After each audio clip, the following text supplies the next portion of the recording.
Hello, welcome back. We've got a design today on tooth number 30. So you'll see in a minute that the patient showed up with a broken tooth and wanted their tooth fixed before they had a social event this weekend. So before we started, the tooth looked like this. You can see that it would be sad if you were missing half of your tooth.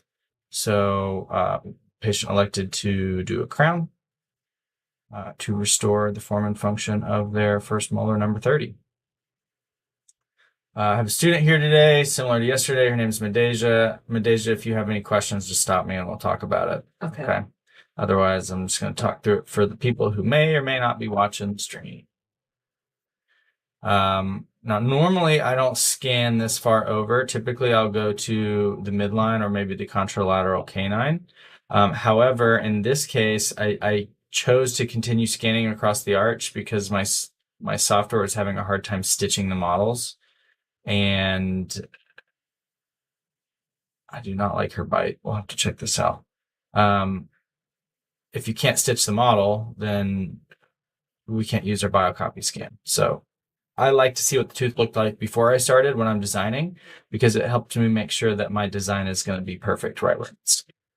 So you'll see that later, but that's why we scanned so far over. I'm not going to use any of these teeth in my design proposal. It was literally just to stitch models.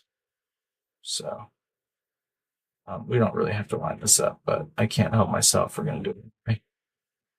Draw a margin. So this is our crown prep. We're going to draw a line around this twice. So the first time we go around, I don't really care where the line goes. It's just a circle around a tooth. And then the second time we draw our margin, we do care where it goes. We're going to make sure it's in the right spot. And I was really surprised she didn't have any bleeding because she had plaque all over her tooth. I was literally wiping it off, and normally that means patients are going to bleed, but she did fine, which made my life easier because I didn't have to stop the blood. Yeah.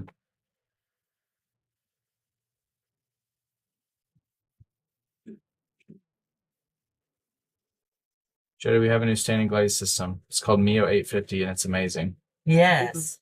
I really like it. I had my CE on it last night. Mm-hmm. I just did my first round. Check this out.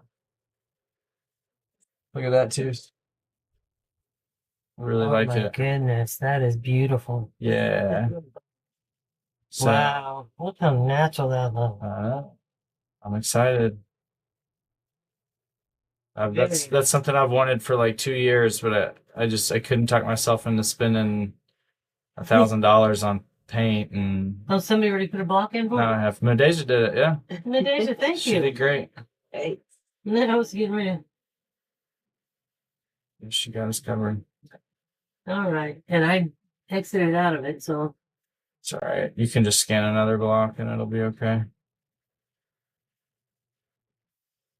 All right, so we've drawn our margin. Now we're going to set our insertion axis. This is a green rubber wheel angle, Miss Jody. Okay. So get the handpiece in the green rubber wheel. Now, what am I saying to her, Medeja, is that can you appreciate how these teeth on both sides look like they're kind of coming in like this? So that's going to make it really difficult for me to see my crown. Yeah. I did contour this some. I did polish that some. You can see where I've polished that crown there to give us a little bit more of a straight shot at it. But anytime I see this, I can almost guarantee you we're going to be adjusting our contact that we make. Tight. It's going to be tight, yeah. And so when we're talking to patients, now spacer is 120 microns. We'll come back to talking to patients in a minute. But when I move this, do you see how that's getting bigger and smaller? So the spacer is the space between the crown and the tooth. Yeah. So we like 120 microns. That gives us enough room to put all of the chemistry stuff in to bond. But what I was saying is when we're talking to patients, if we do something and don't have the result that we want, and then we start telling them why we didn't get the result that we wanted, it's going to look like we're making excuses. Okay. However, if we lead with telling the patient, hey, these are the problems we may encounter, and then we run into those problems, now it looks like you know what you're doing. Yeah. Right? So in one scenario, you're clueless, and then in the other, at least in the patient's eyes, and then in the other scenario, it's like, oh, he knows what's going on. So before we even try this crown in her mouth, and literally while I'm sitting here designing it, I already know it's going to be difficult to see because I've just done this enough times to know this is going to be a tough one. So we're going to tell her that. I said, hey, ma'am, we may need to adjust your contacts, and that's okay. The other thing is when we're designing this, I like to see where her old tooth was, because that's going to give me clues on my occlusion. Now, I really don't love her bite, but I think it's just, honestly, her bite. I mean, if we look at this tooth, those are definitely touching, and we can even look and see our contact point here.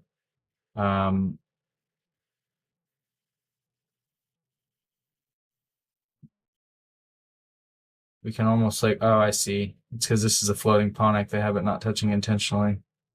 So that's not touching. Well, this is a cantilever. So this is a bridge. This is a bridge without actually a tooth under it. They probably shouldn't have done that, but it was somebody else, not me. And then this cusp is way off in no man's land. I'm not going to make that cusp super tall because it'll just break. Or it won't break, but it'll bump. I really want to give her a bite on this, but I guess we'll do it right here. But this is why I value that preoperative scan so much. Because without it, I mean, I'm just guessing where her tooth is supposed to be. And I hate guessing. I do not want to guess. Yeah. Can I do it over? Yeah. Yes. For sure. Okay.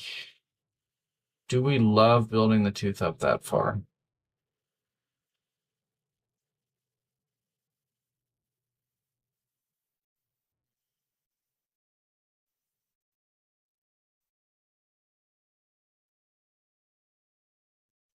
Not really.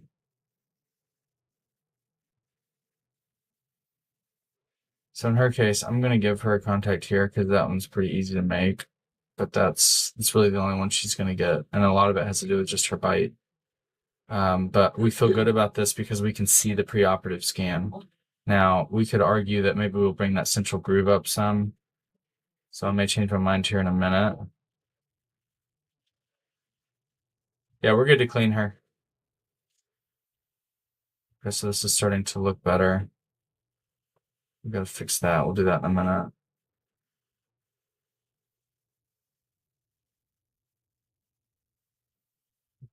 Oh, this cusp is closer. Okay, now we're feeling warm and fuzzy inside. Now we've given her an actual bite.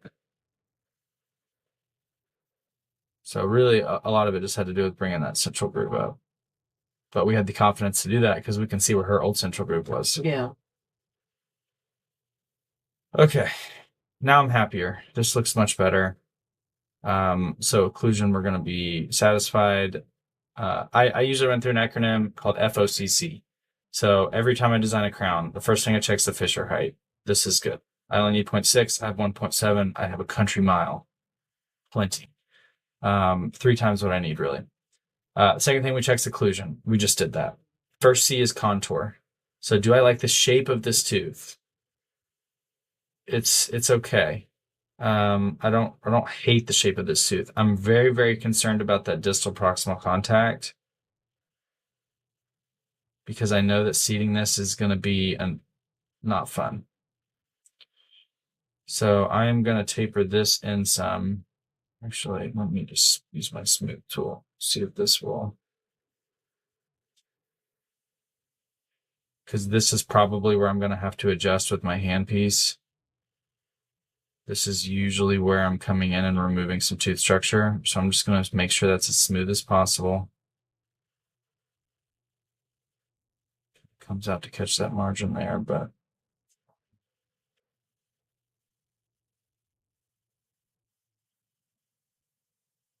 when we think about what are we doing, we're restoring the form of the tooth, and we know that the tooth has a crown and then the roots kind of come out. So that's what you're seeing there is that immersion of that root. Now look at the intaglio of our crown looks really, really nice. Normally you'll see a lot of overmilling, like you see where that little burr round marks are. That's a little bit of overmilling, but we have almost no overmilling in our crown. And it's because we finished with that rubber point. Remember when I went through and I said, I want to take all the sharp angles off? Yeah. That's why. Is because we have almost no overmilling. So you live and you learn. But as far as contacts go, that looks nice. It may be a little broad. That looks nice. It may be a little broad, but I'm prepared to adjust that chair side if I need to. Now, the next question is, we should bring this out. I do not like this. So we've got all of this space here between these teeth, and this is going to end up making more work for myself later. Yeah. I'm going to end up having to adjust that some, but it's a risk I'm going to take because I don't want her to get a ton of food stuck there.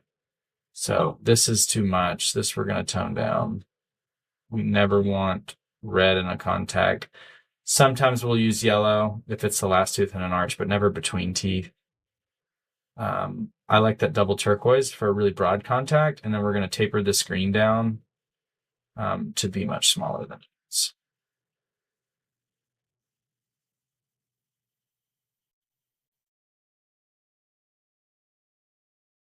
So think about green as the area that pops the floss. Okay, so now we can see the tooth is touching. Now we could argue that maybe we can make that marginal ridge a little bit higher. So we're still looking at contour. We're going to bring this up some. I want those teeth to be the same height. That looks better. Let's see what it did to our contact. It's a little bit of love.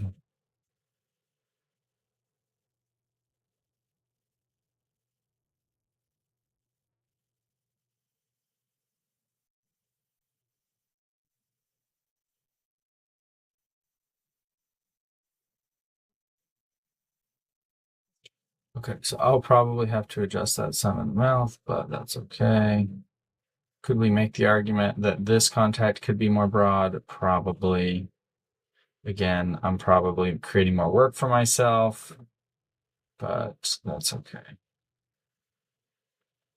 We're going to have too much, then not enough. Yeah, I can always take it away. I could add it.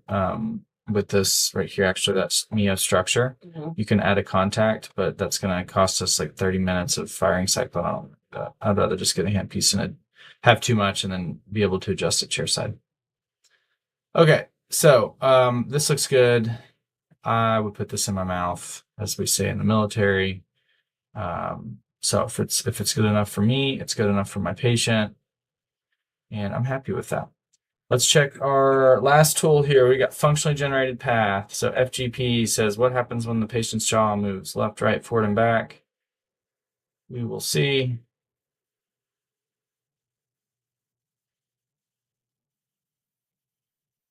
This tool, upper virtual functionally generated path. Oh, look, she has an interference where I created a contact. We don't want that because every time her jaw moves around, she's going to bump on my crown and she's going to say, this doesn't feel right. I don't know what it is, but it doesn't feel right. And so now it's gone. And we still have a contact, actually. Okay. I'm very